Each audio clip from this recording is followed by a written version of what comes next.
नमस्कार भाई, स्वागत है आप सबका आपके अपने YouTube चैनल श्री राम सेतु पर।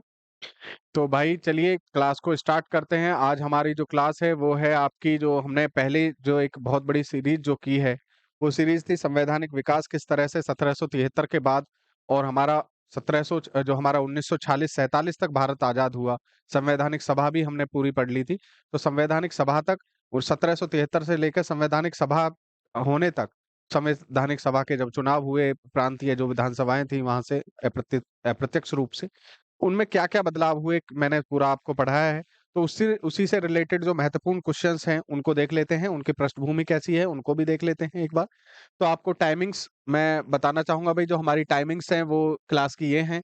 सुबह मैडम जो होती हैं, श्वेता मैम, वो सुबह 6 बजे, नीतीश सर सुबह 8 बजे और मेरी क्लास होती है 10 बजे। रीजनिंग की क्लास गजेंद्र सर की होती है 12 बजे और हिंदी की क्लास 3 बजे होती है गजेंद्र सर की फिर से, और स्टैटिक जीके होती है रोहित सर की। ठीक है? तो ये जो क्लासेस हैं इनका शेड्यूल आप प्लीज देख लीजिए एक बार अपना, जो है इसके हिसाब से आप जो है क्लासेस ले सकते हैं। और आप सबका बहुत तहे दिल से ये धन्यवाद कहना चाहेंगे कि काफ़ी अच्छा जो है हमारे चैनल को आपकी तरफ से रिस्पॉन्स मिल रहा है, उसके लिए बहुत-बहुत धन्यवाद। आप क्लास को लाइक करें, शेयर करें, सब्सक्राइब करें चैनल को। इसी आशा के साथ हम जो है क्लास को स्टार्ट करते हैं, और जो अपना एक जो हमने पूरी एक सीरीज़ की थी 6-7 क्लासों में, ये सब सब जो संवैधानिक विकास है हमारा खत्म हुआ है, उसको लेकर जो महत्वपूर्ण क्वेश्चन्स हैं उनको भी हम आज देख लेते हैं। ठीक है? चलिए। तो पहला जो हमारा क्वेश्चन है भई, वो है रेगुलेटिंग एक्ट कब आया? कब आया या रेगुलेटिंग एक्ट क्या है, इसको देखेंगे। तो रेगुलेटिंग एक्ट के बारे में मैंने भई आपको बताया था कि 1773 में ब्रिटिश ईस्ट इंड जो ब्रिटिश थे, ब्रिटिशर्स के द्वारा ईस्ट इंडिया कंपनी को जो है पहली बार रेगुलेटिंग करने का जो है काम किया गया। किसके द्वारा किया गया? 1773 में किया गया। 1773 में ईस्ट इंडिया कंपनी के द्वारा जो है ये रेगुलेट करने का कंपनी को काम किया गया। वो क्या किया गया? वो क्या काम किस लिए किया गया? देखिए 1757 में प्लासी का युद्ध हुआ और 1764 में बक्सर का युद्ध। 1757 में प्लासी और 1764 में बक्सर के युद्ध के बाद पृष्ठभूमि बिल्कुल चेंज हो चुकी थी, स्थितियां बिल्कुल विपरीत हो चुकी थी राजा महाराजाओं की, और इन्होंने अपने जो वहां के बंगाल के नवाब और जो यहाँ के जो शासक थे दिल्ली के, उनको जो है हरा दिया था। ठीक है? बादशाह को भी हरा दिया था 1764 में। तो इस तरह से इनकी जो है पूरी कंपनी का आधिपत्य हो गया 1764 में। 1764 के बाद रॉबर्ट क्लाइव ने बहुत जो है क्या किया, 1764 में रॉबर्ट क्लाइव जो है, क्लाइव के द्वारा ही जो है क्या हुआ, ज्यादातर जो है जो ये जीत सुनिश्चित की गई थी वो रॉबर्ट क्लाइव के द्वारा की गई थी। रॉबर्ट क्लाइव के द्वारा, क्योंकि ये बंगाल का गवर्नर था। रॉबर्ट क्लाइव क्या था? रॉबर्ट क्लाइव था बंगाल का गवर्नर। आप जानते हैं कि तीन जो हमारे, इस तरह से अगर हम देखें तो यहाँ पर पूरा बंगाल था, यहाँ पर मद्रास था और यहाँ पर मुंबई था, बम्बई बम्बई था उस वक्त। तो ये तीन जो कंपनी के शासित क्षेत्र थे, यहाँ पर रॉबर्ट क्लाइव था। देखिए, यहाँ का बंगाल का जो गवर्नर था वो रॉबर्ट क्लाइव था। एक गवर्नर यहाँ पर होता था और एक गवर्नर यहाँ पर होता था। ये तीनों जो है गवर्नर कंपनी के लिए काम करते थे।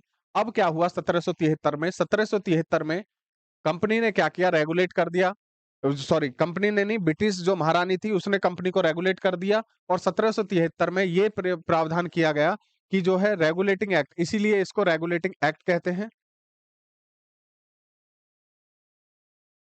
रेगुलेटिंग एक्ट, इसीलिए इसको रेगुलेटिंग एक्ट कहते हैं, क्योंकि ये 1773 में आया। 1773 में पहली बार कंपनी को रेगुलेट किया गया और बंगाल के जो गवर्नर था, बंगाल का गवर्नर जो था, उसके द्वारा। अब 1773 में कौन था? ये तो पहला था। ये तो कौन था? ये पहला बंगाल का जो पहला जो गवर्नर बना वो रॉबर्ट क्लाइव बना।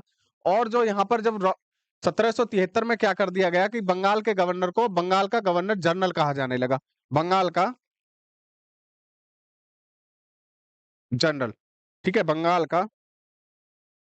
बंगाल का गवर्नर जनरल कहा जाने लगा। बंगाल का गवर्नर जनरल कब कहा जाने लगा? 1773 में। तो पहले जो गवर्नर जनरल बने वो कौन थे?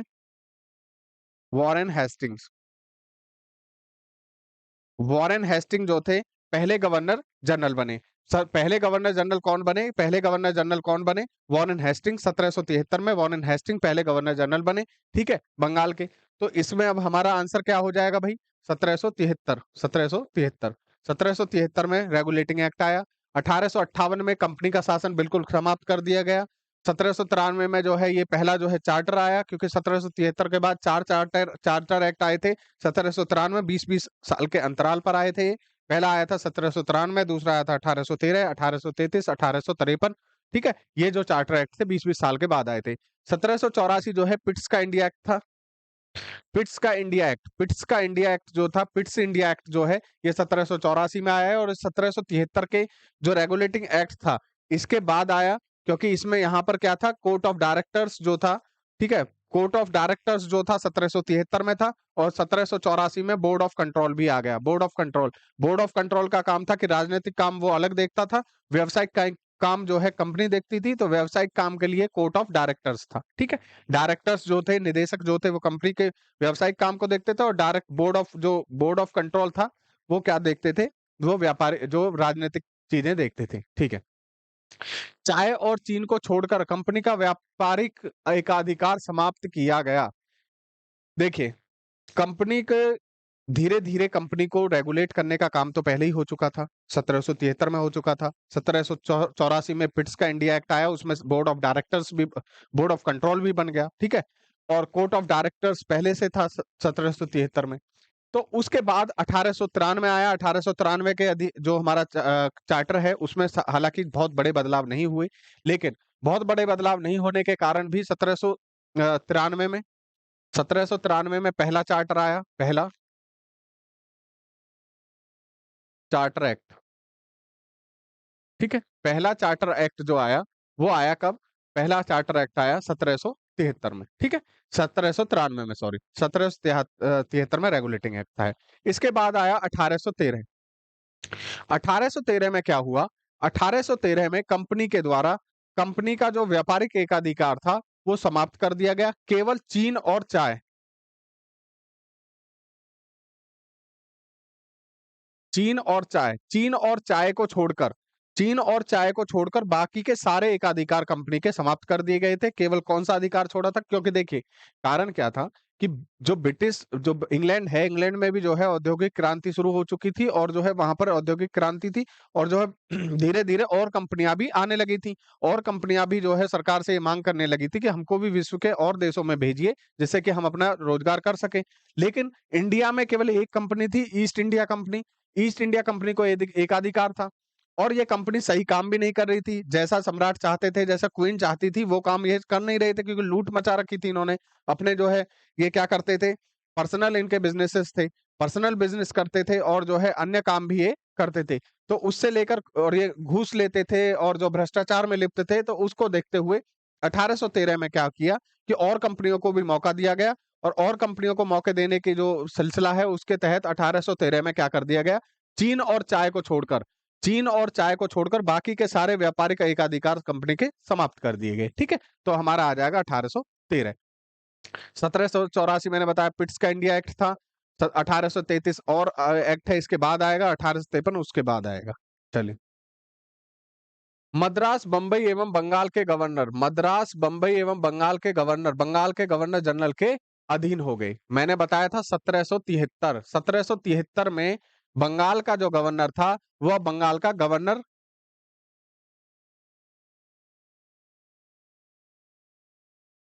गवर्नर जनरल कहा जाने लगा। और ये बंगाल का गवर्नर जनरल कब कहा जाने लगा? 1773 में। और ये कौन था पहला? वॉरेन, वॉरेन हेस्टिंग, ठीक है, वॉरेन हेस्टिंग थे। तो ये कौन से जो है कौन सा था? ये 1773 का था भाई, 1773, ये आंसर नहीं है। 1773, 1773 में ही ये कहा गया था, ठीक है, 1773 में कहा गया था। 1861 अलग अधिनियम है, जिसमें कि और सारी चीजें आई, प्रांतीय जो स्वायत्ता है यहाँ पर दी गई।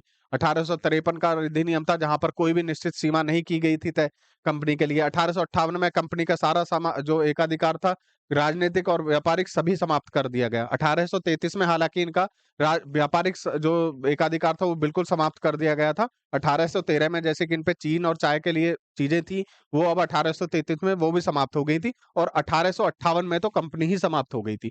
सीधा जो भारत का जो शासन है वो क्वीन के पास चला गया था। बोर्ड ऑफ कंट्रोल की स्थापना, देखिए दो चीजें हैं, कोर्ट ऑफ डायरेक्टर्स और एक है बोर्ड ऑफ कंट्रोल। ठीक है, बोर्ड ऑफ कंट्रोल और कोर्ट ऑफ डायरेक्टर्स, ये जो है 1773 के रेगुलेटिंग एक्ट में आया। 1773 के रेगुलेटिंग एक्ट में कोर्ट ऑफ डायरेक्टर्स आया, और 1833 में ये कब आया बोर्ड, ये 1784, 1784 के पिट्स इंडिया एक्ट, पिट्स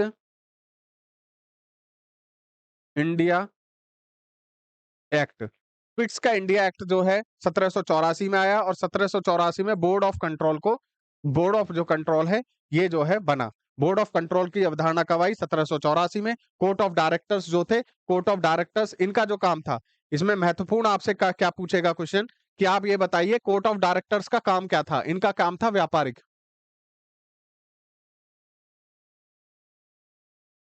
ठीक है, यानी कि व्यापारिक बिजनेस के जो काम थे उनको कौन देखता था? Court of directors. और बोर्ड ऑफ कंट्रोल का काम था राजनीतिक।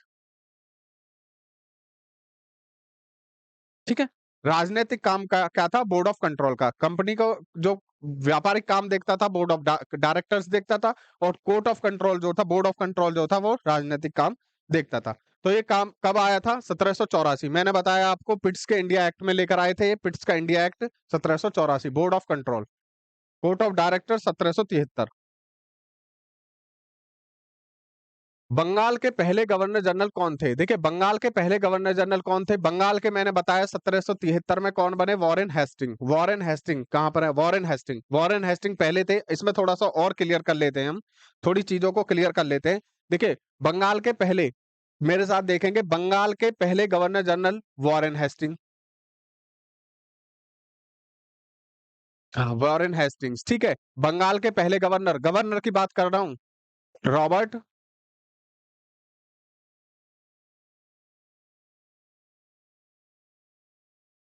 Robert Clive. ठीक है,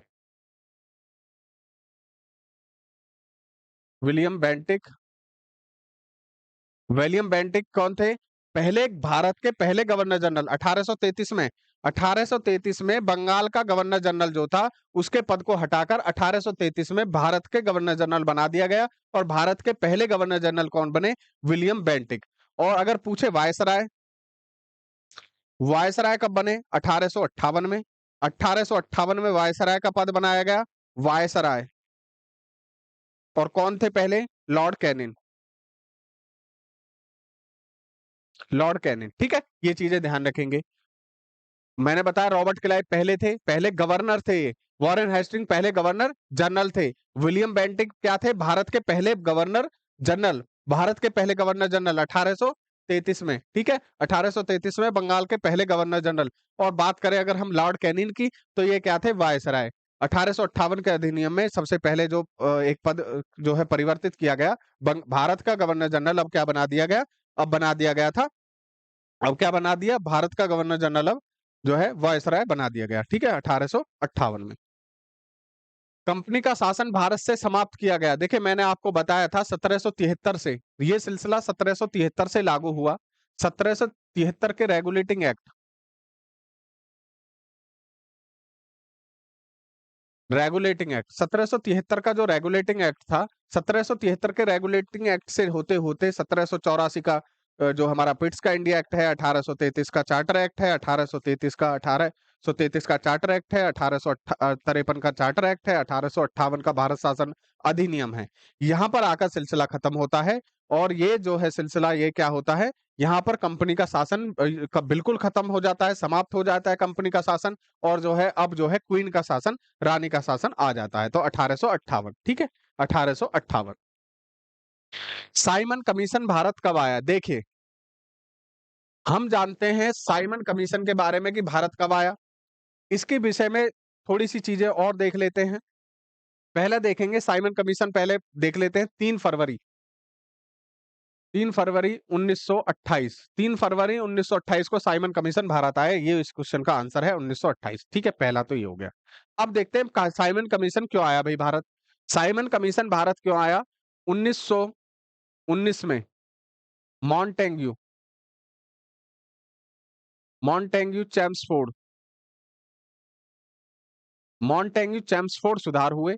ठीक है, मॉन्टेग्यू चेम्सफोर्ड सुधार 1919 में हुए, ये ध्यान रखेंगे। 1919 में मॉन्टेग्यू चेम्सफोर्ड सुधार हुए और ये मॉन्टेग्यू जो सुधार थे ये 1921 से लागू हो गए। 1921 से 1 अप्रैल 1921 से लागू हो गए। 1921 से लागू होने के बाद भारतीयों में इसको लेकर भारी असंतोष था। इसके लिए इन्होंने क्या कहा था 1919 में कि हम आपके लिए 10 वर्ष बाद एक कमीशन लेकर आएंगे। सर जो हम एक कमीशन लेकर आएंगे और उसी सिलसिले में 1927 में ब्रिटेन में एक जो है कमीशन का गठन किया गया जिसको साइमन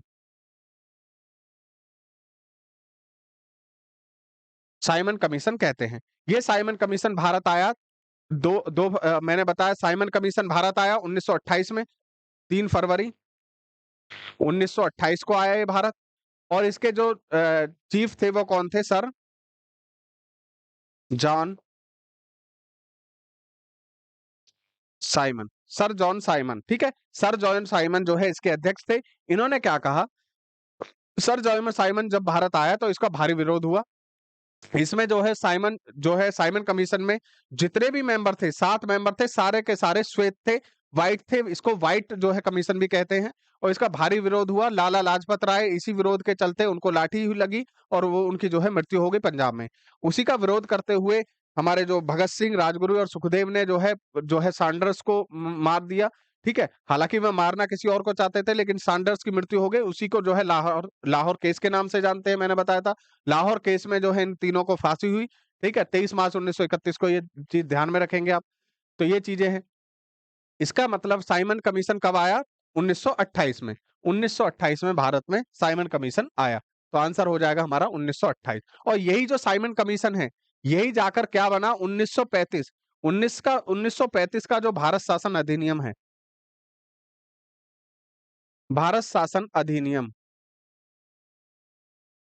भारत शासन अधिनियम 1935 जो है इसी साइमन कमीशन की एक जो है परिणाम था। 1935 का जो अधिनियम है वो 1928 में जो साइमन कमीशन आया 1935 का भारत शासन अधिनियम, उसी का एक जो है क्रमागत जो है विकास है। जैसे कि आप जानते हैं 1930, 31, 32 में 3 गोलमेज सम्मेलन हुए। ठीक है, नेहरू रिपोर्ट पेश की गई में। उन सब की विवेचना करने के लिए व्हाइट पत्र, श्वेत पत्र जो है भेजा गया कंपनी के द्वारा, ब्रिटिशर्स के द्वारा 1934 में।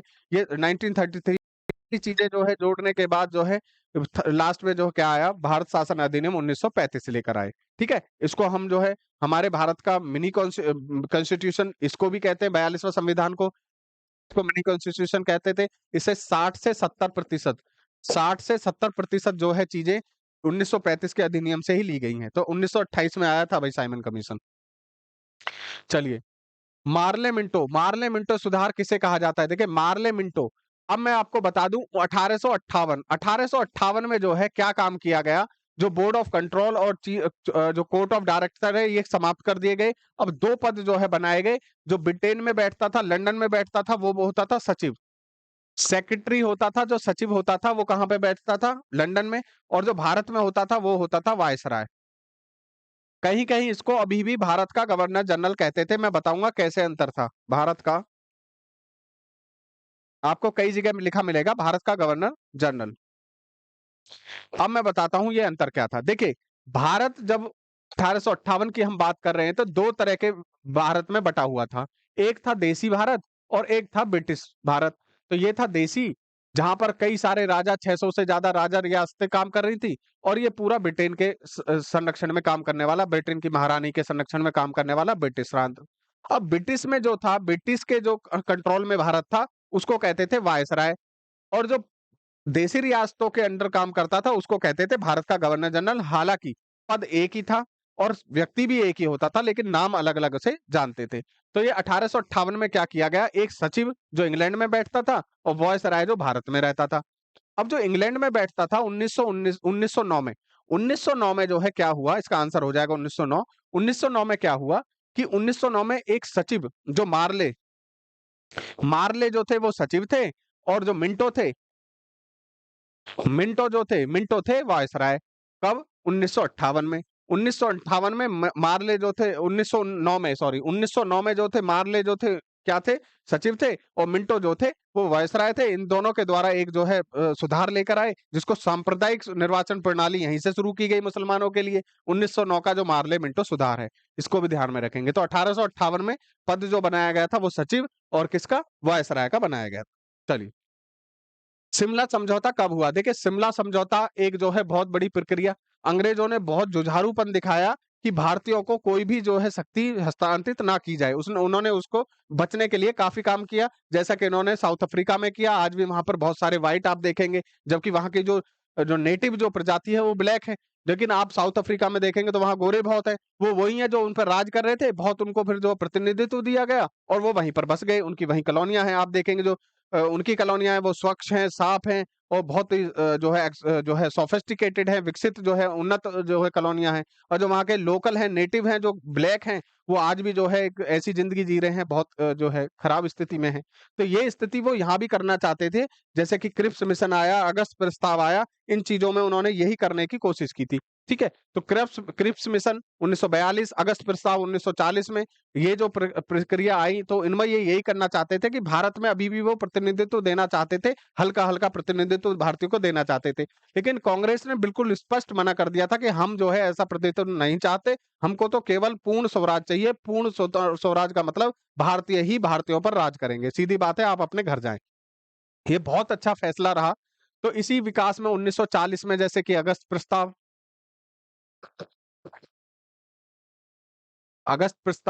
1942 में क्रिप्स मिशन,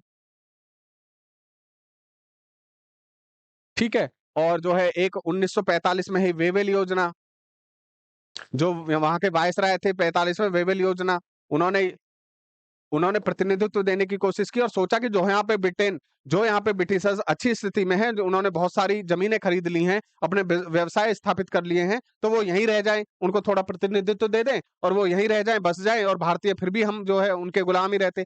तो ये कांग्रेस ने बिल्कुल कह दिया कि नहीं, हमको पूर्ण स्वराज चाहिए। और इसी सिलसिले में 22 सदस्यों की, 22 दलों की मीटिंग होती है। 22 दलों की मीटिंग होती है 1945 में शिमला में।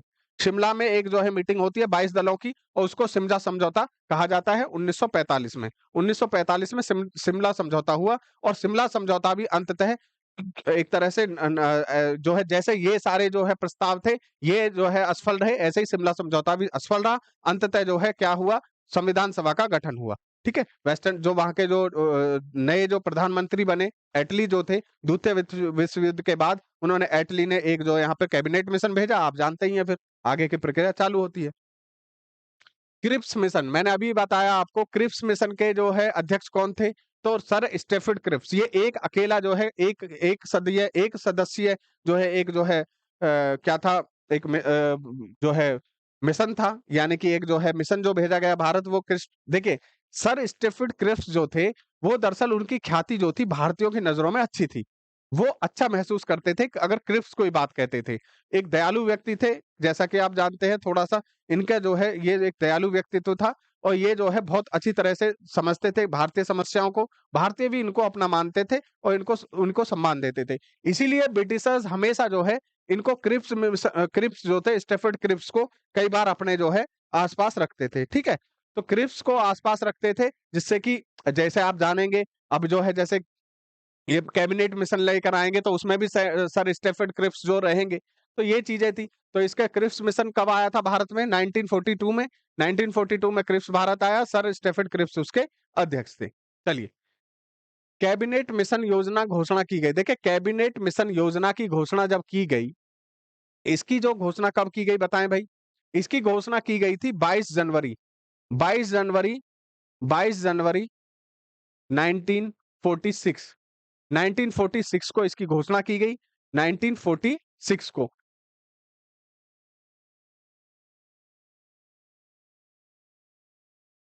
1946 में 22 जनवरी 1946 को इसकी घोषणा की गई। इसमें 3 मेंबर थे। देखिए, सर पैथिक लॉरेंस और आप sir Stafford Cripps, sir Stafford Cripps और एक थे एबी अलेक्जेंडर।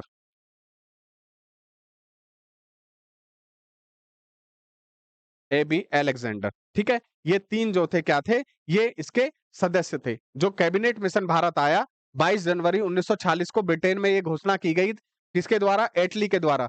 एटली की सरकार थी, लेबर पार्टी की सरकार थी, और एटली की सरकार ने, एटली ने घोषणा की 22 जनवरी 1946 को कि हम जो है कैबिनेट मिशन भेज रहे हैं, ठीक है। और कैबिनेट मिशन जो था ये जो है आया भारत, और सर पैथिक लॉरेंस जो है, सर स्टेफर्ड क्रिप्स और एबी अलेक्जेंडर इसके सदस्य थे, ठीक है। इसमें पैथिक लॉरेंस जो थे इसके अध्यक्ष थे। ये तीनों, इसको कैबिनेट मिनिस्टर मिशन क्यों कहा गया? इसको कैबिनेट मिशन दोस्तों इसलिए कहा गया क्योंकि ये तीनों के तीनों जो है ब्रिटेन की संसद में कैबिनेट मिनिस्टर थे। कैबिनेट मिनिस्टर थे ये तीनों ब्रिटेन की संसद में, इसलिए इसको कैबिनेट मिशन कहा गया, ठीक है।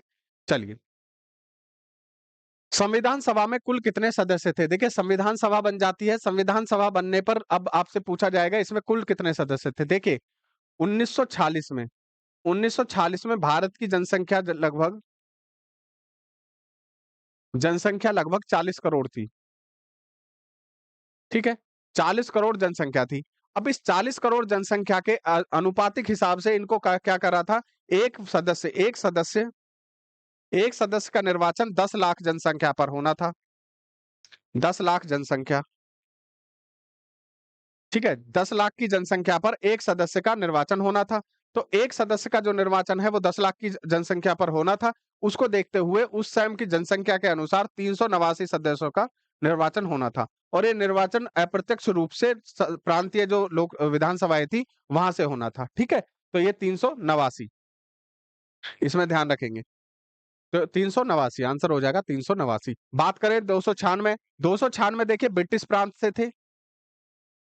ब्रिटिश जो प्रांत से थे, ब्रिटिश जो सीटें थी वो 396 थी। 242 तो जो थी ब्रिटिश प्रांत से, और 4 जो है कमिश्नरी थे। 4 कमिश्नरी की मैंने बात कई बार आपको बताई है। चार चार जो कमिश्नरी क्षेत्र थे वो थे, देखिए, दिल्ली था, बलूचिस्तान था, कुर्ग था, जो आज जो कहाँ पर है, कर्नाटक में है, और अजमेर मेरवाड़ा जो कि राजस्थान में, ठीक है। ये चारों चीज थी, तो इसको ध्यान में रखेंगे। 389 सीटें थी। देखिए, संविधान सभा की बात कर रहा है। संविधान सभा में कुल महिलाओं की संख्या कितनी थी? संविधान सभा में कुल महिलाओं की संख्या, देखिए, कुल की बात करें, 9 दिसंबर 9 दिसंबर 1946 को जो है मीटिंग होती है पहली, और 207 मेंबर जो है इसमें भाग लेते हैं। 207 सदस्य भाग लेते हैं नई दिल्ली में, ठीक है। नई दिल्ली में 9 दिसंबर 1946 को पहली मीटिंग होती है संविधान सभा की, और 207 मेंबर इसमें भाग लेते हैं। इस 207 में से 9 महिलाएं थी। महिलाएं कितनी थी? 9 थी। महिलाएं 9 थी, ठीक है। 9 दिसंबर 1946 को 207 मेंबरों में जिसने भाग लिया, महिलाएं कुल कितनी थी? 9 महिलाएं थी, ठीक है जी। चलो यहां तक तो ठीक है। अब बात करते हैं कि अगर हम पूछे कुल महिलाएं, कुल पूछ रहा है भाई, कुल महिलाओं, तो 9 दिसंबर 1946 से लेकर, और आप अगर बात करें 26 जनवरी या 24 जनवरी, क्योंकि अंतिम जो बैठक है वो तभी होगी 24 जनवरी और 1950 को, तो ये कितनी थी? ये कितनी महिलाओं ने का भाग लिया इसमें? टोटल 15 महिलाओं ने भाग लिया था, ठीक है। 15 महिलाओं ने भाग लिया था। माउंटबेटन योजना या लिटी बर्ड इसको कहते हैं। माउंटबेटन, देखिए, जो ये माउंटबेटन थे, अंतिम जो वायसराय, इनको कहते हैं माउंटबेटन, और माउंटबेटन को ही लिटी बर्ड जो है इनका नाम था, तो इसीलिए इसको लिटी बर्ड घोषणा भी कहते हैं। और ये आई थी 3 जून को, 3 जून 1947, 3 जून, 3rd जून प्लान,